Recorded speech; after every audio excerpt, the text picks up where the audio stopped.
Last video में हमने बहुपद के शून्यक ज्ञात करना सीखा था। अब आज भी हम बहुपद के शून्यक ज्ञात करना गुणनखंड विधि से ही सीखेंगे, लेकिन जो हमने फॉर्मूला पहले लिखा था बहुपद के शून्यकों के गुणांकों के मध्य जो संबंध जो फॉर्मूला था उसके संबंध की सत्यता की जांच भी ये एग्जाम्पल करवा रहा है। हमें ये इस एग्जाम्पल को देखेंगे। अब इसके शून्य ज्ञात करवाना है और संबंध की सत्यता की जांच करनी है हमको। पहले हम इसके शून्य ज्ञात कर लेते हैं। शून्य ज्ञात करने के लिए हमें पहले इसको व्यापक जो सूत्र उससे तुलना करते हैं। जैसे व्यापक सूत्र होता है द्विघात बहुपद का ax square plus bx plus c is equal 0। अब इसमें जो x का जो गुणांक है वो 0 है और x स्क्वायर का गुणांक 1 है और अचर पद जो है वो -3 है। अचर पद -3 है। अब हम इसके जो शून्य का वो ज्ञात करते हैं। इसके शून्य ज्ञात करने के लिए x स्क्वायर -3 इज इक्वल 0। इसके शून्य का हम उस तरीके से ज्ञात नहीं करेंगे। अब जो ये है जैसे कि हम देखते हैं x स्क्वायर और अब 3 को हम ऐसे लिख सकते हैं। 3 को हम लिख सकते हैं √3 का होल स्क्वायर बराबर 0। अब ये बन रहा है a square minus b square. ये सरसमीकरण हम पढ़ चुके हैं 8th क्लास में, 9th में और 10th में भी हमारे अब यूज आएंगे। a square minus b square क्या होता है? जैसे कि सरसमीकरण हम लिख लेंगे a square minus b square होता है a माइनस b और इसके गुणा में होता है a प्लस b। ये सरसमीकरण होते हैं। अब ये यहाँ पे यूज आएगी। अब a की जगह तो यहाँ पे x है और b की जगह यहाँ पे √3 है। अब इसकी सहायता से हम इसके शून्य ज्ञात कर सकते हैं। इसको लिख लेंगे हम x माइनस √3 और ये गुणा में रहेगा इसके x प्लस √3। ये 0 के बराबर है। अब इन दोनों को हम 0 के बराबर कर देंगे।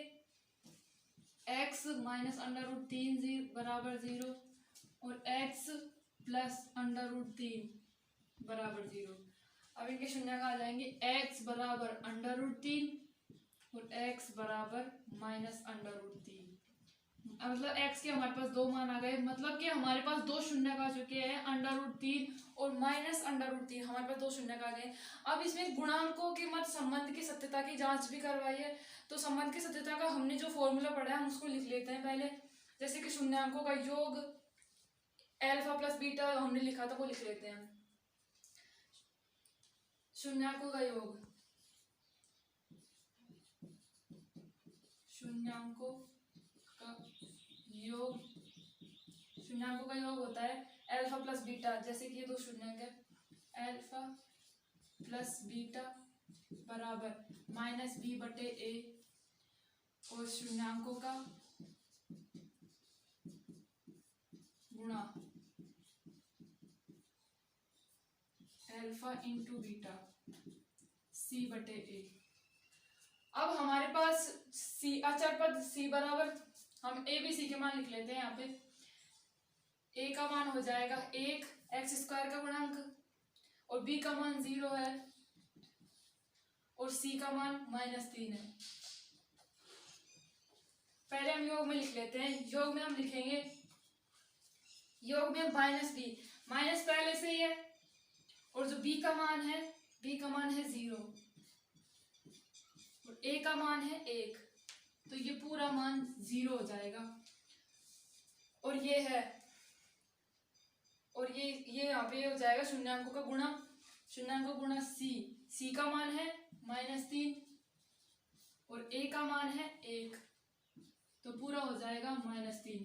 अब इनमें संबंध की सत्यता की जांच ऐसे होगी कि जो दोनों शून्यांकों का योग है वो 0 आना चाहिए और शून्यांकों का जो गुणा है वो -3 आना चाहिए। इस सूत्र की सहायता से ये आए हैं। और जब नॉर्मल हम इनका जो दो शून्य आए हैं उनको हम करके देखते हैं कि वो मान ये ही आना चाहिए। जो नॉर्मल जो दोनों शून्य आए हैं उनको हम जोड़ के देखते हैं। जैसे कि √3 माइनस √3, एक तो √3 है और एक -√3 है। ये दोनों तो हो गए 0। योग इसके बराबर आ गया और अब गुणा करके देखते हैं हम दोनों का √3 इंटू -√3। √3 इंटू √3 ये हो जाएगा 3।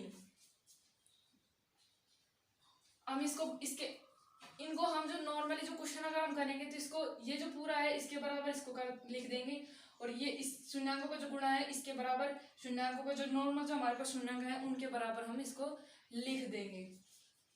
ये यहाँ पे माइनस का जो चिन्ह है ये माइनस का चिन्ह भी यहाँ पे आएगा, क्योंकि एक जब दो संख्याएं एक प्लस की और एक माइनस की होती है तो गुणा करने पर हमारे पास माइनस ही आता है। ये दोनों सेम आ गए, ऐसे हम क्वेश्चन को कर सकते हैं। हम एग्जांपल 4 को देखते हैं। अब एग्जांपल 4 ये है कि एक द्विघात बहुपद ज्ञात कीजिए जिसके शून्यांकों का योग -3 और गुणनफल 2 है। अब हम शून्यांकों का योग और गुणनफल का हम फॉर्मूला जानते हैं। शून्यांकों का योग हमने -3 यहाँ पे लिख लिया और शून्यांकों का गुणनफल लिख लिया। अब इसको हम बराबर किसके कर सकते हैं? शून्यांकों का योग होता है, जो योग दोनों शून्यांक, हमें शून्यांक नहीं दिए गए, शून्यांकों का योग और गुणा दिया गया है। अब शून्यांकों का योग का फॉर्मूला होता है -b/a, मतलब कि हम पहले भी लिख चुके हैं इसका। -b/a ये होता है, इससे तुलना करके हम फिर से लिख सकते हैं व्यापक सूत्र से ax² + bx + c = 0। इसमें b x का गुणांक माइनस इसमें बाहर रहेगा, माइनस बाहर bx का गुणांक और ये है x² का गुणांक। हमें यहाँ पर इनकी बार बार जरूरत पड़ेगी, इसलिए इनको याद कर लेना बेटर है। अब ये हो जाएगा यहाँ पे c/a, c हो जाता है अचर पद और ये फिर से x² का गुणांक। अब हम देखते हैं ये -3 अगर हम इसके नीचे 1 लगा देते हैं तो कोई फर्क नहीं पड़ेगा, और इसके नीचे भी अगर हम 1 लगा देते हैं तब भी कोई फर्क नहीं पड़ेगा। अब इससे हम तुलना करके देखते हैं कि अगर हमारे पास a, b और c के मान आ जाए तो हम इस समीकरण में मान रखकर इसका व्यापक जो बहुपद इसने पूछा है वो हम ज्ञात कर सकते हैं। अब a का मान ज्ञात करते हैं। देखो a इसके बराबर देखते हैं, a बराबर 1 है, a बराबर यहाँ पे भी 1 है। तुलना करके x² का गुणांक a 1 है, 1 लगाने से यहाँ पर कोई फर्क नहीं पड़ेगा, मतलब कि हमारे पास जो है वो a बराबर 1 आ गया। और अब हम देखते हैं कि b की इससे तुलना करके देखते हैं। अब माइनस एज इट इज है, इसलिए हम माइनस का चिन्ह नहीं लेंगे, क्योंकि हमारे इस फॉर्मूले में भी माइनस है और इसमें भी इसमें माइनस है, तो हम सिर्फ इसकी तुलना करेंगे, b ओनली फॉर b की तुलना करेंगे। तो b बराबर हमारे पास आ जाएगा 3।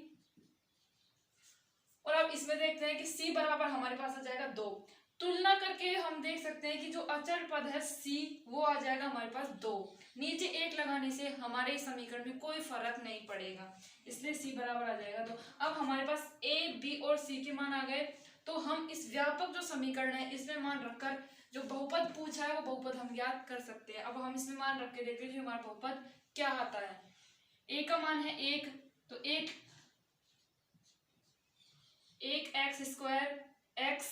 x एज इट इज, जो b का मान है वो हो जाएगा 3 और जो अचर पद c है वो हो जाएगा 2। इस तरीके से अगर शून्यांकों का योग और शून्यांकों का गुणा अगर दिया हुआ हो तो हम जो बहुपद है वो ज्ञात कर सकते हैं।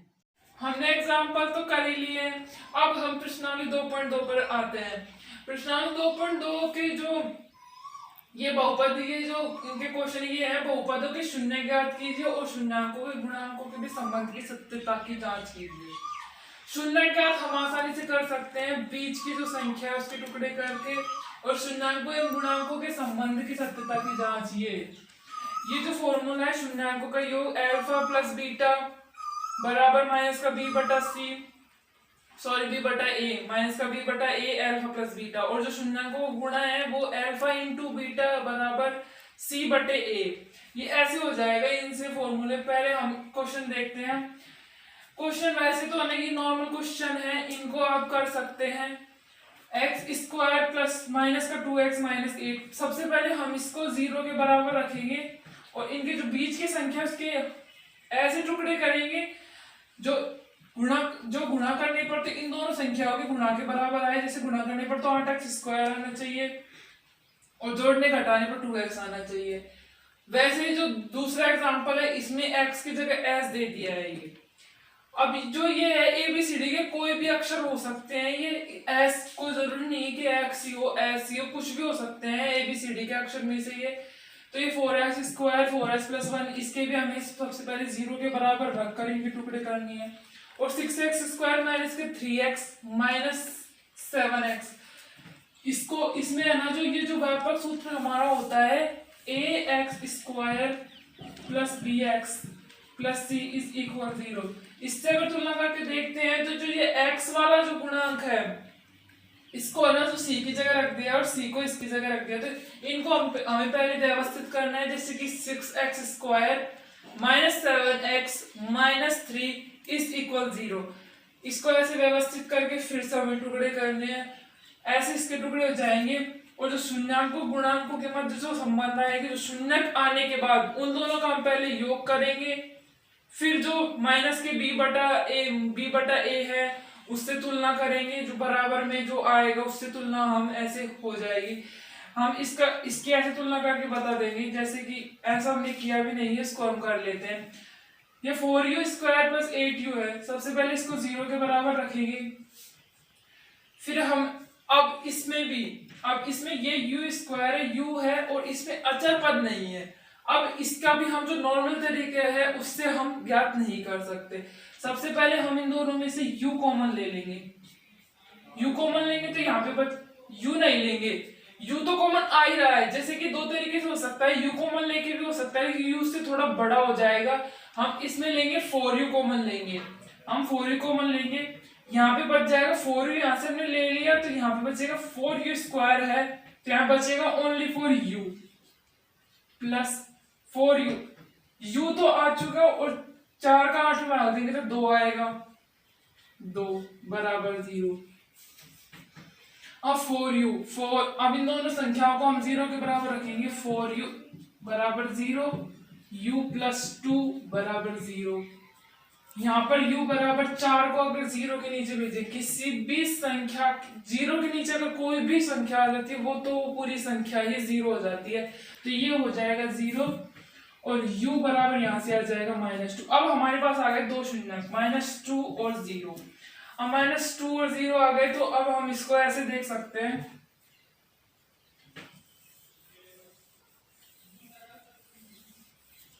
जैसे कि शून्याकों का योग है, संबंध की शून्याक और गुणांकों के भी संबंध की सच्चता की जांच। शून्याक तो ये हो जाएंगे और गुणांक शून्याकों का योग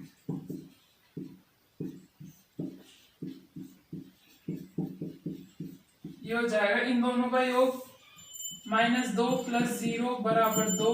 और इसको रखेंगे -b बटे a, माइनस के b बटे a, b का मान माइनस एज इट इज और b का मान यहाँ से हो जाएगा। अब b का मान ax स्क्वायर प्लस bx, मतलब x जो एक घात वाला पद है उसका गुणांक 8, यहाँ हो जाएगा माइनस, ये माइनस पहले से 8 और a का मान मतलब u स्क्वायर x स्क्वायर का गुणांक 4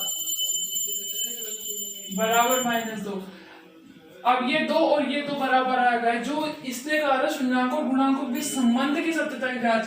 अगर ये दोनों संख्याएं बराबर आ जाती हैं तो ये सत्य हो जाता है।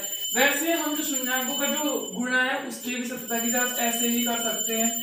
ऑप्शन 5 अब ऐसे हो जाएगा, यहाँ पे t स्क्वायर -5 जो हम पहले भी कर चुके, हमने एग्जांपल किया था एक x स्क्वायर -3 वाला, वैसे ये एग्जांपल ये हो जाएगा। फिर संबंध की सत्यता की जांच भी हम आसानी से कर सकते हैं।